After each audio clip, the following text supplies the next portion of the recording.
국제뉴스가 가까워지는 시간, 이승원의 월드시사 W 이승원입니다. 국제뉴스의 깊이를 더한 월드시사 W와 함께해 주실 전문가 소개하겠습니다. 먼저 알파고 신한씨 기자 나오셨습니다. 어서 오세요. 네, 안녕하십니까. 네, 구정은 기자님 나오셨습니다. 어서 오세요. 안녕하세요. 네, 그리고 크리에이터 간다현님 나와주셨습니다. 어서 오세요. 네, 안녕하세요. 네, 마지막으로 하상은 서강대 정치외교학과 교수님 나와주셨습니다. 어서 오세요. 네, 안녕하세요. 네, 반갑습니다. 본격적인 이야기 앞서서 이번 주 주목할 국제뉴스부터 정리해보도록 하겠습니다. 이란이 현지 시간 1일 이스라엘을 향해 200여 발의 미사일을 발사했습니다. 이스라엘이 하마스와 헤즈볼라 수장들을 살해한 데 대한 보복이라고 밝혔습니다. 이스라엘이 반격하지 않으면 이란도 추가 공격을 하지 않겠다고 했습니다. 이스라엘군은 이란의 미사일을 대부분 요격했지만 일부 타격이 있었다고 전했습니다. 이란을 강력히 응징하겠다고 경고했습니다. איראן עשתה הערב טעות גדולה, והיא תשלם על כך. 앞서 이스라엘은 현지 시간 1일 새벽 레바논 남부에서 헤즈볼라를 겨냥한 지상작전에 돌입했습니다. 이스라엘의 침공과 이란의 미사일 발사로 중동 내 확전 위기는 갈수록 고조되고 있습니다. 이스라엘의 이슬람 무장정파 헤즈볼라 수장 하산 나스랄라 제거 이후에 이스라엘은 레바논에 지상군을 제한적으로 투입했고 이란은 이스라엘 본토를 공격했습니다. 나스랄라 피살부터 현재 상황까지 정리 좀 부탁드립니다. 저번 주에 이스라엘 군대가 지상군 병력을 레바논과의 국경인 이스라엘 북부로 지금 옮기고 있다는 얘기를 했었습니다. 네. 역시나 지금 이번 주부터는 이스라엘이 레바논에 지상군을 투입하는 게 확정이 됐어요. 그리고 헤즈볼라의 수장 하산 나스랄라가 제거가 되고 나서 헤즈볼라도 대응을 해야 될 거 아닙니까? 네. 그래서 이스라엘에 있는 기지 8,200으로 불리는 군사기지를 헤즈볼라가 또 타격을 했다고 합니다.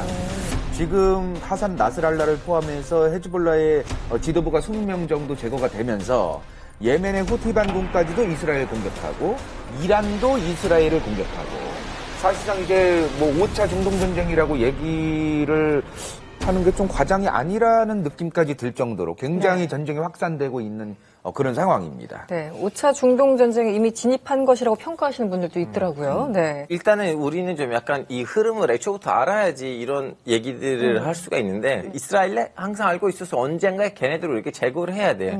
핑계만 필요했었던 거였어요. 지금도 오늘을 봤을 때는 가자 지구 전쟁이 나왔는데 지금 4만 1,000명 넘게 피해자가 있는데 근데 아직도 하마스는 있어요. 뭐 야히야 신발 있잖아요. 그 완전히 소멸된 거 아닌데. 근데 네. 보세요. 지금은 레바논 전쟁이 터졌는데 피해자 숫자는 2,000명도 안 되지만 거의 헤즈볼라의 수뇌부 핵심적인 인물들은 제거된 거예요. 이거 네. 무슨 말이냐면 헤즈볼라는 2006년 때 있었던 그 이스라엘의 대참사 때문에 그때부터는 철저히 작업을 했다는 거예요.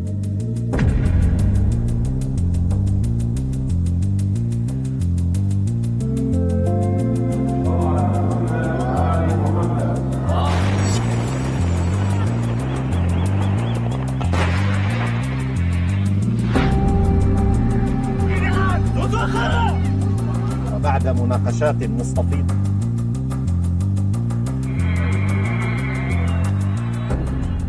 자 그러면 철저히 작업을 했다고 해서 무조건 작업이 성공된 거 아니에요. 하산 나스랄라는 이거 전에 3번이나 암살 당했는데 살아남았던 사람. 이건 4번째 암살 제거이거든요. 그럼 왜 이번에 헤즈볼라 뚫렸는가? 네. 여기서 이제 2가지 문제가 있는데 하나는 레바논이란 나라가 이제 개판이 난 상황이에요. 지금 가서 $100 주시면 그분들의 제일 큰 거액권이 10만 리라이거든요. 네. 10만 리라라면 이렇게 한 다발 돈을 줘요.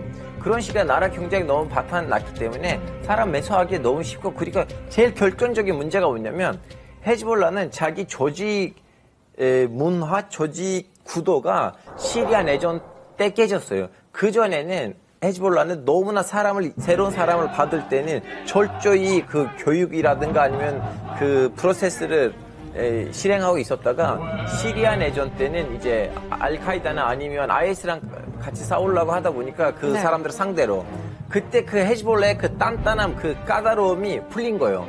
그러다 보니까 예상치 않는 조직이 확장하다 보니까 이스라엘에 들어갈 수 있는 구멍들이 생긴 거였어요. 그나저나 구정 기자님, 저항의 축이라고 불리는 곳 있죠. 뭐 예멘, 뭐 후티 반군, 뭐 하마스, 헤즈볼라 등등 많은데 여기도 가만히 있기는 참 어려운 상황이 됐습니다. 이스라엘이 지금 예멘도 뭐 공격을 네. 하고 있고, 근데 이게 결국은 그래서 핵심이 그 이란인데 그러니까 이란이 그 페제시키안 대통령 된 다음에 지금까지 굉장히 잘 참아왔었어요. 그러니까 이스라엘의 네타냐후는 이제 기사회생했는데 네. 참 그 남의 목숨을 가지고 이렇게 그러니까요. 기사회생하는 게 참 그런데 어쨌든 이제 이스라엘을 계속해서 이란에 끌어들여서 이제 전쟁을 가담하게 만들려고 하고 결국 그걸 지렛대로 이제 미국으로 움직여야 되니까 그런데 이 나스랄라가 사망했다라는 거는 사실 이란 입장에서는 굉장히 큰 딜레마였을 거예요. 그렇죠. 이제 네. 나스랄라가 아까 1990년부터 이제 레바논 헤즈볼라의 지도자였는데 2006년에 헤즈볼라와 이스라엘이 싸웠을 때도 그때 이제 나스랄라가 중동 전체의 영웅처럼 부각이 됐었고 그다음에 이제 뭐 이란이 밀어주는 세력, 그러니까 뭐 미국이나 이스라엘이 이란의 대리인이다, 프록시다라고 주장하는 이제 세력들이 대표적인 게 이제 레바논의 헤즈볼라인데 헤즈볼라의 이 존재감 이거는 사실은 뭐 하마스라든가 이런 후티하고는 비교가 안 돼요. 무장력도 그렇고 이란이 지원해준 규모도 그렇고. 네. 근데 이제 나스랄라를 그렇게 살해했다는 거는 지난번에 하니에 그 하마스 지도자 하니에가 테란 복판에서 살해됐을 때도 이란이 참았어요. 그렇죠. 참았는데 이건 뭐 이스라엘이 이번에 무법천지로 나스랄라까지 죽였기 때문에 이렇게 되면 만약에 이란이 가만히 있게 되면은 그 이란을 지지해왔던 그런 무장 조직들이 전부 이란에게서 떨어져 나가게 돼요. 우리의 뒷배가 돼줄 수 없나 보다라고 느끼게 되기 때문에 이란 입장에서는 그거를 관리하지 않을 수 없었고 결국은 이제 이란이 반격을 하기는 했어요. 그래서 뭐 최초의 그 이스라엘 본토 공격이다라고 하는데 역시나 제한된 수준의 공격이긴 한데 문제는 앞으로 이스라엘이 이거를 더 이제 그 긴장을 고조시키려고 하겠죠. 그래서 이란은 계속해서 시험대에 올라가게 될 텐데 일단 미국 대선 때까지는 이 상황을 제한적인 긴장으로 끌고 가야 될 만한 전면전 뭐 이런 거는 사실 그거의 가능성은 굉장히 낮기는 한데 어쨌든 이스라엘의 도발이 중동 전쟁과 같은 분위기를 지금 그렇게 만들고 있는 거는 분명한 사실이죠. 교수님 지금 뭐 중동 상황에 대해서 확전 안 된다라고 거의 말만 하고 있고 사실은 아무것도 안 하고 있는 듯한 미국. 이번에도 이스라엘을 완전하게 지지한다 이렇게 밝혔습니다. 이 속내가 어떤 걸까요?